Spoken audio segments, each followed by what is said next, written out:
Hi friends, నమస్తే అందరికీ. ఈరోజు ఇన్స్టెంట్గా చేసుకునే మామిడికాయ పచ్చడి అండ్ మామిడికాయ పప్పు అనమాట మా ఇంట్లో. మీరు కూడా ఒకసారి ఇలా ట్రై చేయండి, చాలా బాగుంటుంది టేస్ట్. నచ్చితే కనుక ఖచ్చితంగా లైక్ చేయండి. ప్రాసెస్ చూసేద్దామా? ఇప్పుడు ఒక గ్లాసు నేను రెడ్ కలర్ కందిపప్పు ఉంటుంది కదండి, ఎర్ర కందిపప్పు, అది తీసుకున్నాను. దీన్ని ఒకటి రెండు సార్లు శుభ్రంగా కడిగి తర్వాత ఒక 5 నిమిషాల పాటు పక్కన పెట్టుకోండి. నానిన తర్వాత అయితే తొందరగా ఉడికిపోతుంది అనమాట. నేను కుక్కర్లో అది వేయనండి పప్పు, ఇలా నార్మల్గానే ఉడికిస్తాను. మనం తర్వాత దీన్ని గ్యాస్ మీద పెట్టేసుకోవాలి. గ్యాస్ మీద పెట్టిన తర్వాత మనం సిమ్లోనే ఉడికించుకున్నాం అనుకోండి, దీంట్లో ఉండే ప్రోటీన్స్ కానీ విటమిన్స్ కానీ ఏమీ పోకుండా ఉంటాయన్నమాట. దీంట్లోకి ఇప్పుడు ఒక మామిడికాయ, 4 పచ్చిమిరపకాయలు, ఒక ఉల్లిపాయ, వీటన్నిటిని మనం కట్ చేసుకోవాలన్నమాట. పచ్చిమిరపకాయలు కట్ చేసుకున్న తర్వాత ఇలాగే ఉల్లిపాయలు కూడా కట్ చేసేసుకోండి. మామిడికాయని పైన తొక్కు తీసేసుకొని దీన్ని కూడా చిన్న చిన్న ముక్కలుగా కట్ చేసేసుకోవాలన్నమాట. రుచి చాలా బాగుంటుందండి. దీంతో పాటు పచ్చడి కాంబినేషన్ కదా చేసేది, అది కూడా చాలా బాగుంటుంది. మీరు ఒకసారి సింపుల్గా అయిపోతుందండి, ట్రై చేయండి. పచ్చళ్ళు చేయాలనుకునే ఇంట్రెస్ట్ ఉండేవాళ్ళు ఇలా ఒకసారి ట్రై చేయండి, మీకు బాగా నచ్చుతుంది. ఈ ముక్కలు కట్ చేసేసి వీటన్నిటిని కూడా సగం కన్నా పైగా ఉడికిపోతుంది అనమాట పప్పు. ఉడికిన దాంట్లో మనం వీటిని వేసేసుకోవాలి. వేసి మళ్ళీ సిమ్లోనే మనం మూత పెట్టేసుకోవాలండి. చూసారా, ఇలా సగం ఉడుకుతుంది కదా, అప్పుడు వేయాలన్నమాట. సిమ్లో ఉడికించడం వల్ల ఏంటంటే మనకి ఆహార పదార్థాలకు అనేది ప్రోటీన్స్ విటమిన్స్ అనేవి పోకుండా న్యాచురల్గా ఉడుకుతాయి కాబట్టి మనకి గ్యాస్ ప్రాబ్లమ్స్ అనేవి రావు. పప్పు వండినప్పుడు రుచి కూడా బాగుంటుంది, కట్టెల పొయ్యి మీద చేసినట్టుగా ఉంటుంది అనమాట. ఇప్పుడు ఇందులోకి మరికొన్ని నీళ్ళు పోసుకోవాలి, ఎందుకంటే ఇది ఉడికేయడానికి సరిపడా నీళ్ళు పోయాలి కదా.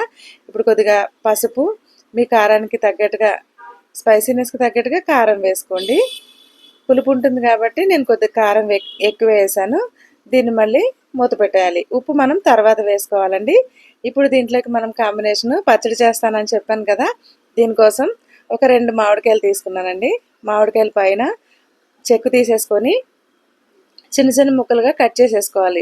ఇది ఇన్స్టెంట్గా అయిపోతుందండి పచ్చడి, చాలా ఈజీగా అయిపోతుంది. ఎప్పుడు కావాలంటే అప్పుడు పునాస మామిడికాయలతో కూడా చేసుకోవచ్చు. మీరే చూస్తారు ఒక్కసారి ట్రై చేస్తే. ఇలా చెక్కు తీసేసాం కదా, వీటిని ముక్కలు కట్ చేసేసుకోవాలి.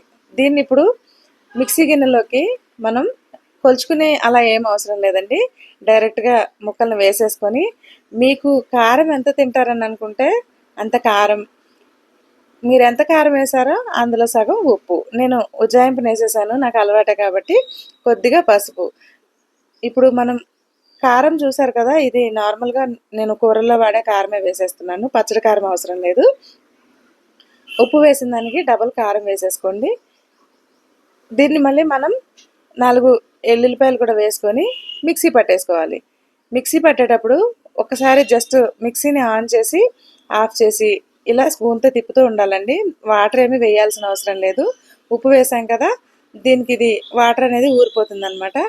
3 to 4 టైమ్స్ ఒకసారి ఆన్ చేయాలి, మళ్ళీ ఆఫ్ చేయాలి. ఇలా చేస్తే పచ్చడి అనేది మంచిగా నలుగుతుంది, కచ్చాపచ్చాగా నలుగుతుంది అనమాట. మెత్తగా అయిపోతే టేస్ట్ బాగుండదు. చూసారు కదా, ఇలా నేను ఆన్ చేస్తూ ఆఫ్ చేస్తూ తిప్పుతున్నాను కదా, సేమ్ అలానే చేయండి. పచ్చడి మాత్రం చాలా బాగుంటుంది. ఒక్కసారి మీరు ఇలా ట్రై చేశారంటే టిఫిన్స్లోకి బాగుంటుంది, అన్నంలోకి కూడా బాగుంటుందండి. ఇంకా నలిగిపోయింది కదా, దీనికి మనం పోపు పెట్టుకోవాలన్నమాట. దీనికి ఎలా చేసుకోవాలనేది మరి నేను చూపిస్తాను మీకు. పప్పు అనేది ఉడికిపోయింది కదండి, పప్పుని మనం గరిటతో మెతిపేస్తేనే ఇది మెరిగిపోతుంది. నేను ఇందులో మామిడి టెంక కూడా వేసేసాను.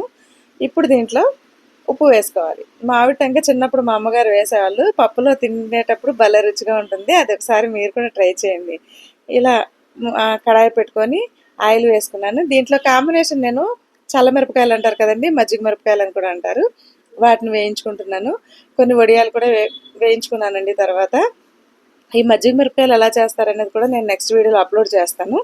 ఇప్పుడు ఇందులోకి మనం పచ్చిశనగపప్పు, ఆవాలు, జీలకర్ర, మినపప్పు వేసుకొని 2 ఎండుమిరపకాయలు, దంచిన వెల్లుల్లి మరియు కరివేపాకు, వీటి వేయించేసుకొని మనం ఈ పోపుని పప్పులోకి వేసుకోవాలన్నమాట. పప్పులోకి సరిపడా వేసుకొని కలిపేసుకోవాలి. తర్వాత దీంట్లోకే పచ్చడి కూడా వేసేసుకోండి. 2 పోపులు వేయాల్సిన అవసరం లేదు. కొద్దిగా ఆయిల్ వేసేసుకున్నాం అనుకోండి, పచ్చడికి బాగుంటుంది. దీనికి పచ్చడి మునిగేంత ఆయిల్ అలా అవసరం లేదండి. బయట అయితే 2 నుంచి 3 రోజుల పాటు నిల్వ ఉంటుంది. ఫ్రిడ్జ్లో అయితే వారం రోజులైనా నిల్వ ఉంటుందండి, పాడవదు. మనం ఆయిల్ ఎక్కువ వేయం కాబట్టి బయట ఎక్కువ రోజులు ఉండదు. కొద్దిగా ఆయిల్ వేసుకొని ఈ కడాయి వేడికే పచ్చడి అనేది వేడెక్కుతుంది, అలా సరిపోతుందండి. ఇంకా తాలింపు పెట్టిన పప్పు, పచ్చడి చాలా బాగున్నాయి కదా చూడడానికి. మరి ఇంకెందుకు ఆలస్యం, ఒకసారి అన్నంలో రుచి చూసేద్దామా? నేను వేడివేడి అన్నంలో పప్పు, పచ్చడి, మజ్జిగ మిరపకాయలు వేసుకొని తిన్నానండి. చాలా బాగుంటుంది ఈ కాంబినేషన్ అనేది. వడియాలు కూడా చాలా బాగుంటాయి, పిండి వడియాలు అవన్నీ కూడా సమ్మర్లో పెట్టుకుంటాం కదా. మీరు ఒక్కసారి ఇలా ఈ కాంబినేషన్ ట్రై చేసి ఎలా ఉందో కామెంట్ చేయండి. నేను మరిన్ని వీడియోలు మీ ముందుకు తీసుకొస్తాను.